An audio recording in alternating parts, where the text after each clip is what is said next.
Assalamualaikum warahmatullahi wabarakatuh. Apa kabarnya hari ini kelas 5? Alhamdulillah, dahsyat, Allahu Akbar. Mudah-mudahan kita semua berada dalam kesehatan. Jangan lupa jaga kesehatannya ya. Baik, kita bertemu lagi di pelajaran IPA. Nah, pertama-tama kalian siapkan dulu buku paket IPA-nya. Sudah? Terima kasih. Kemarin kalian sudah belajar tentang siklus air. Terus Bu, saya kan belum mengerti karena hanya membaca-baca saja. Sekarang kita belajar sama-sama ya. Apa itu siklus air? Nah, mungkin ada yang sudah mengerti ya apa itu siklus air. Tapi kita sekarang belajar sama-sama lagi. Baik, buka halaman 98. Sudah? Yang ada gambar siklus air ini. Sudah? Nah, pernahkah kalian berpikir kenapa sih manusia, tumbuhan, hewan dapat bertahan hidup? Apa coba? Ya, betul. Nah, karena adanya ketersediaan air di muka bumi ini. Kenapa sih air itu selalu ada, padahal kita itu setiap hari memakainya? Karena ketersediaan air itu adanya siklus air. Apa sih yang disebut dengan siklus air? Di sini dijelaskan, di buku IPA kalian dijelaskan, siklus air yaitu proses perputaran air yang terjadi secara terus-menerus dari permukaan bumi ke atmosfer dan kembali lagi ke permukaan bumi. Nah, Bu Yam akan memberikan gambar atmosfer itu seperti apa. Nah, ini dia berikut penjelasan atmosfernya. Mengerti? Sekarang Bu Yam akan memberikan gambaran tentang siklus air. Proses tersebut, air mengalami perubahan wujud melalui 3 cara. Itu melalui proses evaporasi, kondensasi, dan presipitasi. Siklus air dapat dilihat pada penjelasan gambar berikut ini. Matahari memanaskan air yang ada di permukaan bumi, antara lain air sungai, danau, dan laut, air dari hasil pernapasan hewan, dan kandungan air di tumbuhan hijau, sehingga mengalami penguapan. Ini dinamakan dengan evaporasi. Adapun penguapan pada tumbuhan disebut transpirasi.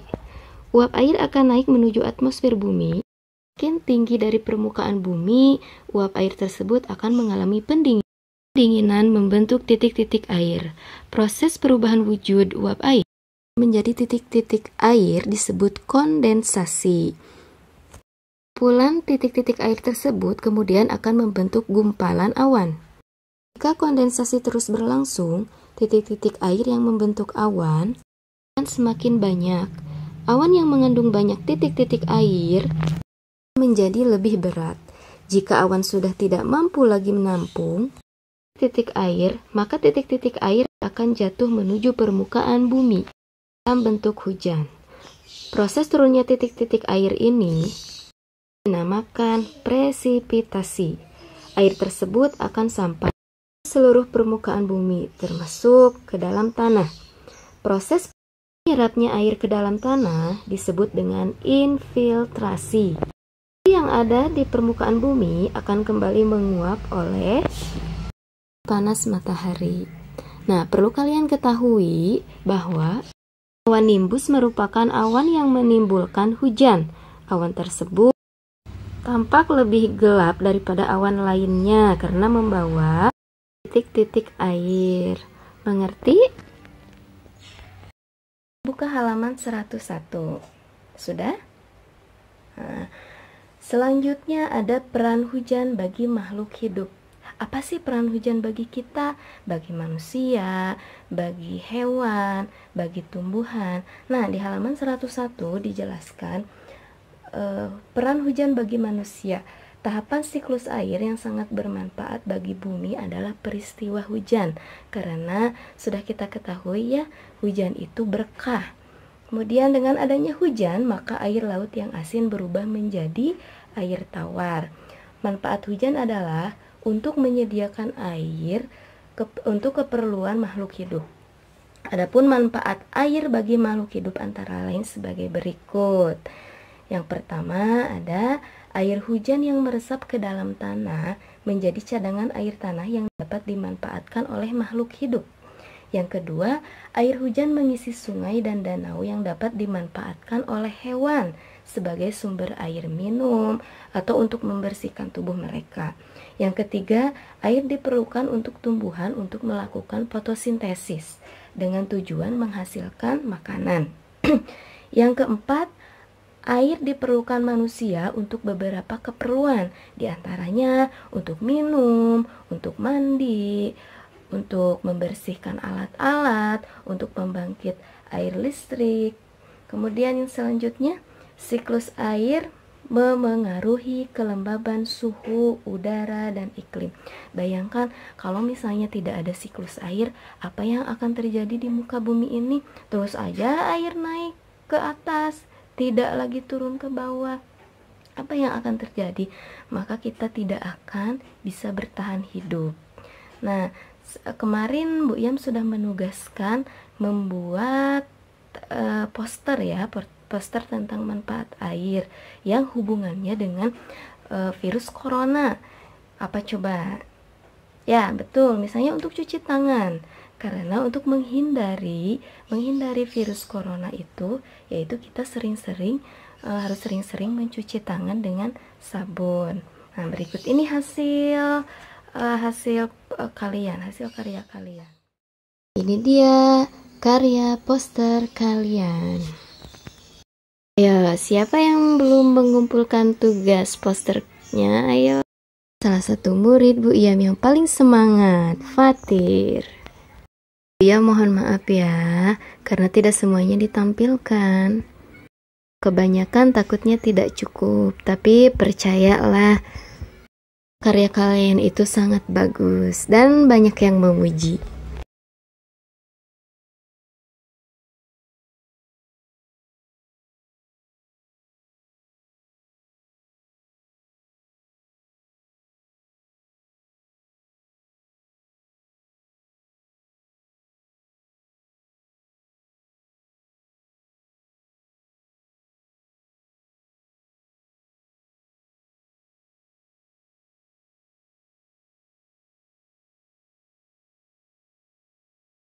Ada kegiatan manusia yang mempengaruhi siklus air.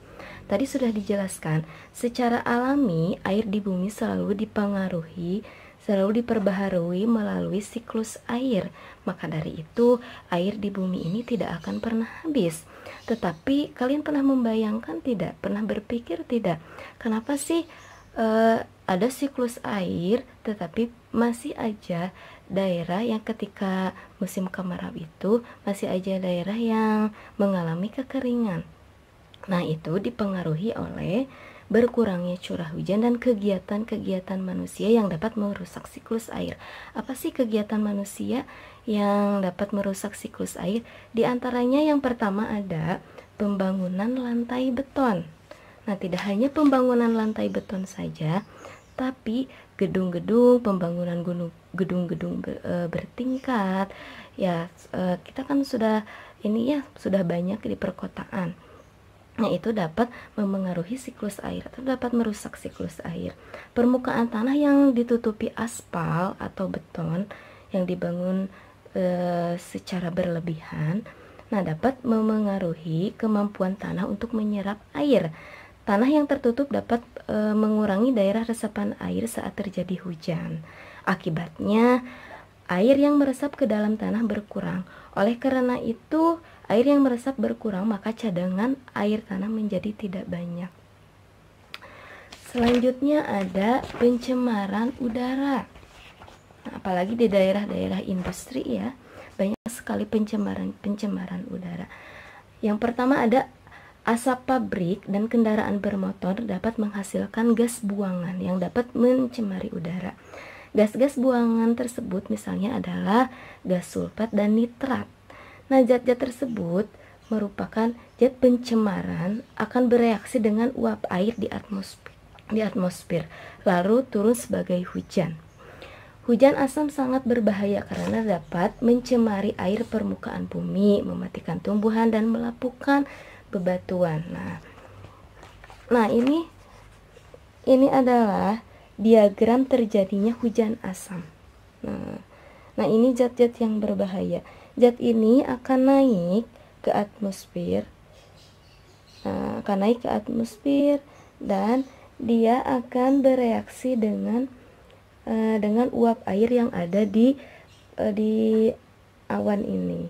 Maka dia akan turun sebagai hujan karena sudah terkontaminasi dengan zat-zat yang berbahaya ini, maka terjadilah hujan asam. Hujan asam itu sangat berbahaya untuk makhluk hidup, diantaranya tadi ya, dapat mencemari permukaan bumi, mematikan tumbuhan, dan melapukan bebatuan.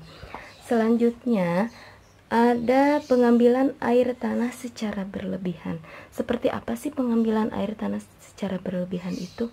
Nah, contohnya misalnya banyak pengeboran tanah, pembuatan sumur yang misalnya digunakan untuk hal-hal yang tidak bermanfaat atau keperluan dirinya sendiri. Maka pengambilan air tanah secara berlebihan tanpa diiringi dengan jumlah masukan air ke dalam tanah dapat mengurangi cadangan air tanah. Selain itu, hal tersebut dapat berakibat menurunnya permukaan tanah.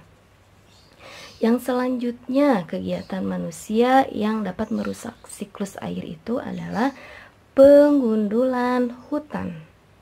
Nah, sudah banyak yang tahu ya apa sih akibat dari penggundulan hutan.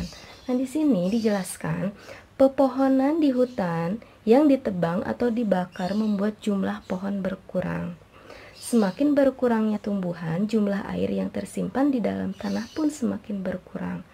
Oleh sebab itu, hutan yang gundul dapat mengakibatkan air mengalir di permukaan tanah tanpa ada yang menahan, sehingga mengurangi kemampuan tanah menyerap air.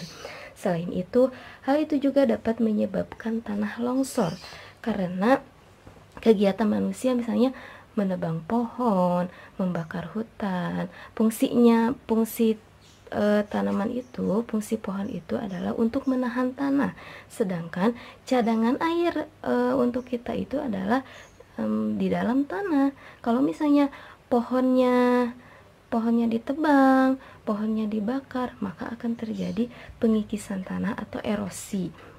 Terjadilah longsor, terjadilah banjir. Yang selanjutnya ada penghematan air. Halaman 103. Nah, sudah? Baik, terima kasih. Nah, di 103 dijelaskan ada penghematan air. Sudah? Nah, air yang kita gunakan sehari-hari itu adalah air yang bersih. Ciri-cirinya air bersih itu apa sih, Bu? Ciri-cirinya air bersih, yang pertama, dia tidak berbau, terus tidak berwarna, tidak ada rasanya. Dan air bersih itu harus kita hemat. Di antaranya kegiatan menghemat air sebagai berikut. Yang pertama, 1. Menutup keran air saat menggosok gigi, mencuci muka, dan mencuci piring. Pernahkah kalian melakukannya ketika menggosok gigi, ketika cuci muka, atau mencuci piring? Air keran dibiarkan begitu saja. Nah, itu sangat tidak dianjurkan ya, karena itu termasuk pemborosan air dan itu sangat tidak baik. Yang kedua, menyiram tanaman pada pagi atau sore hari agar tidak banyak air yang menguap karena panas matahari. Gunakan air limbah yang tidak terlalu kotor untuk menyiram tanaman. Seperti apa sih air limbah itu yang tidak kotor? Nah, air limbah yang tidak kotor misalnya air bekas cucian beras. Pernahkah kalian melihat ibu kalian mencuci beras? Nah, airnya itu jangan langsung dibuang. Gunakan untuk menyiram tanaman-tanaman yang ada di rumah kalian. Selanjutnya, jika memungkinkan, mandilah dengan pancuran. Mandi dengan berendam dan menggunakan gayung lebih boros. Nah, Bu, yang percaya di setiap rumah kalian itu pasti punya shower ya, atau air keran. Nah, gunakan air shower itu, penggunaan shower itu dapat mengurangi pemborosan air atau dapat menghemat air.